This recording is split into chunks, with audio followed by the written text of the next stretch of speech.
उड़ाया उसने गुलाल ही है, लेकिन उड़ाया क्यों? इसके पीछे क्या साजिश थी विपक्षी? क्या वो मुद्दा भटकाना चाह रही थी? जो इनके अभी एक सांसद पकड़े गए 400-500 करोड़ रुपया काला धन लेकर के बैठे थे, या 3 राज्यों के अंदर जो जनता ने इनको करारी हार का जवाब दिया, उससे लोगों का मन भटकाने की ओर थी?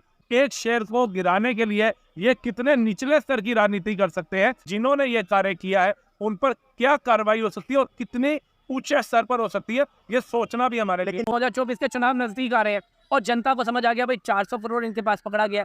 3 राज्यों में लोगों ने चपेटे मारी है। तेलंगाना में 2 से 8 सीटें भाजपा ले गई है और मिजोरम के अंदर 2 सीटें ले है। हर जगह इनसे ऊपर जा रही है और हर जगह मोदी मोदी हो रहा है। विदेशों में देखो तो बड़े बड़े सूरमा भी मोदी मोदी कर रहे हैं। तो भारत को ठेस पहुंचाने का जो कार्य किया उस पर मुझे नहीं लगता मोदी चुप बैठेंगे। और इन्होंने जो प्रश्न चिन्ह लगा दिया है, क्वेश्चन मार्क लगा दिया है मोदी सरकार के ऊपर कि मोदी सरकार के अंदर जांच सुरक्षा क्या कर रही थी, इतने बड़े संसद भवन के अंदर ये लोग घुस कैसे गए, तो ये प्रश्न चिन्ह का मुद्दा है। लेकिन इसका भी जवाब जरूर मिलेगा और आने वाले जन दिनों में बहुत निंदनीय घटना है और जांच एजेंसियों की कहीं ना कहीं चूक हुई है। क्योंकि देखिए, चाहे वो पास लेकर के आया था, चाहे कैसे भी आया था, हालांकि उड़ाया उसने गुलाल ही है, लेकिन उड़ाया क्यों? इसके पीछे क्या साजिश थी विपक्षी? क्या वो मुद्दा भटकाना चाह रही थी? जो इनके अभी एक सांसद पकड़े गए 400-500 करोड़ रुपया काला धन लेकर के बैठे थे, या 3 राज्यों के अंदर जो जनता ने इनको करारी हार का जवाब दिया, उससे लोगों का मन भटकाने की ओर थी? यह मिशन 2024 के अंदर जो इनका गठबंधन है उसकी एकता ना टूटे, उसको बरगलाने की इनकी आवश्यकता थी। तो ये जांच का विषय है और मुझे लगता है जांच एजेंसियां इस पर बैठ चुकी होंगी। और मैं मोदी सरकार से भी हाथ जोड़कर निवेदन करूंगा कि इस साजिश के पीछे जो भी है ना, उनको उजागर किया गया है और प्रेस के द्वारा ही जनता के सामने लाया जाए और जनता को पता चले कि एक शेर को गिराने के लिए ये कितने निचले स्तर की राजनीति कर सकते हैं। इससे जागरूकता फैलेगी। जांच में जो भी आरोपी होगा वो बचेगा नहीं। जब हमारे सोए हुए सैनिकों के ऊपर आतंकवादी हमला होता है और यही बब्बर शेर सर्जिकल स्ट्राइक करा देता है, तो ये सोचे इनको बख्शेंगे? जब किसी को भी देश के अंदर किसी भी व्यक्ति को वो भी पीड़ा किसी भी राज्य में पहुंचती है, तो ये सबसे पहले आने वाला व्यक्ति है जिसने भारत का मान सम्मान कहाँ तक पहुंचा दिया।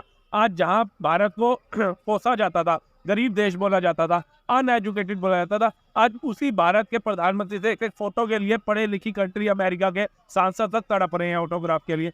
और जहां हमारे छात्र यूक्रेन और रूस में फंसे हुए थे, उनको लाने की क्षमता अगर मोदी सरकार रखती है, तो जिन्होंने ये कार्य किया है उन पर क्या कार्रवाई हो सकती है और कितने ऊंचे स्तर पर हो सकती है, ये सोचना भी हमारे लिए। मोदी सरकार को ये मौका ढूंढ रहे थे मन भटकाने का और लोगों को मोदी के विरोध करने का। इस समय बच्चे से लेकर बूढ़े तक, महिला से लेकर पुरुष तक, सब मोदी मोदी कर रहे हैं क्योंकि मोदी जी के कार्यशाली उनको दिख रही है और वही चीज इनको हजम नहीं हो रही। क्योंकि इनका जो सपना है राजा का बेटा राजा बनेगा, और मोदी जी का सपना है उसकी जमीन से जुड़ा कार्यकर्ता भी प्रधानमंत्री बन जाएगा, जमीन से जुड़ा कार्यकर्ता मुख्यमंत्री बन जाएगा। अच्छे से अच्छे पद पर उनको बिठाते हैं, कोई परिवारवाद नहीं है।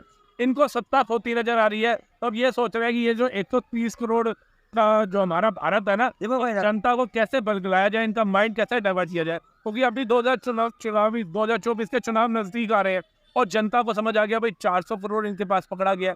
3 राज्यों में लोगों ने चपेटे मारी है। तेलंगाना में 2 से 8 सीटें भाजपा ले गई है और मिजोरम के अंदर 2 सीटें ले है। हर जगह इनसे ऊपर जा रही है और हर जगह मोदी मोदी हो रहा है। विदेशों में देखो तो बड़े बड़े सूरमा भी मोदी मोदी कर रहे हैं। 110% आप देख लेना, जब ये जांच एजेंसियां जांच करके सामने लाएंगी तो यही कोई विपक्षी नेता सामने आएगा जिसकी साठगांठ होगी ऐसा टुच्चा काम करने की, ऐसी गिरी हुई राजनीति करने की। जिसने राज मंदिर कहते हैं लोकसभा का मंदिर, उसको भी नहीं बख्शा। और बैठो इतने तमाम देश के शूरवीर जो भारत को ऊंचा ले जाने का ख्वाब देखने वाले, चाहे उसमें नितिन गडकरी जी हो, चाहे हमारे प्रधानमंत्री हो, गृह मंत्री, जितने भी है जो उन काम कर रहे हैं, इनकी सोची समझी शादी है कि पहले ये सोचते थे कि तने काटेंगे, ये जगह जगह जा करके चौकीदार चोर है, अनएजुकेटेड पीएम, ऐसे ऐसे नारे लगा रहे थे, पनौती लगा रहे थे। उनको जब समझ आया कि टहनियां नहीं कट रही है तो हो सकता है इन्होंने जड़ काटने की कोशिश करी हो ऐसी हरकत करके।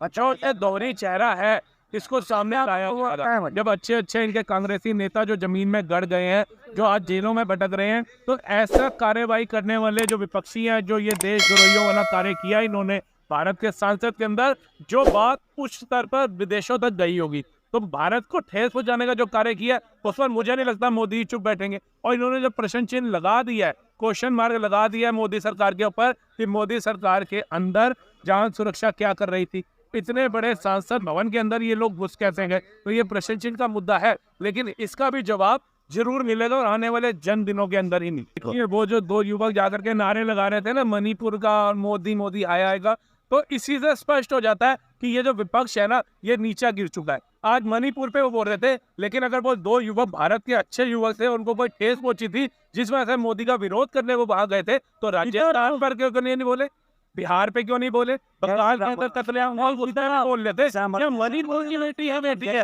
राजस्थान की बेटी किसी की बेटी है, बिहार की बेटी किसी की बेटी नहीं है, और बंगाल की बेटी किसी की बेटी नहीं है। तो उसकी सोच नहीं बता दिया कि उसके भेजने के पीछे रणनीति किसकी थी, और वो उजागर होगी। आज मोदी मोदी हो करता, उसको कोई दुख था, कहीं बम ब्लास्ट था, उसके परिवार की किसी को हानि पहुंची होती, वो करता मोदी। लेकिन मोदी विरोध साफ है मणिपुर, लेकिन उसको अदर राज्य नहीं दिखे। तो उसकी जो बात तो थी ना, कहते हैं चोर चोरी से जाए पर सीधा चोरी से ना जाए। चोर चोरी करता है ना कुछ प्रूफ छोड़ता है। आज उसने जो बोला ना अपने मुंह से साबित कर दिया विपक्ष का कार्य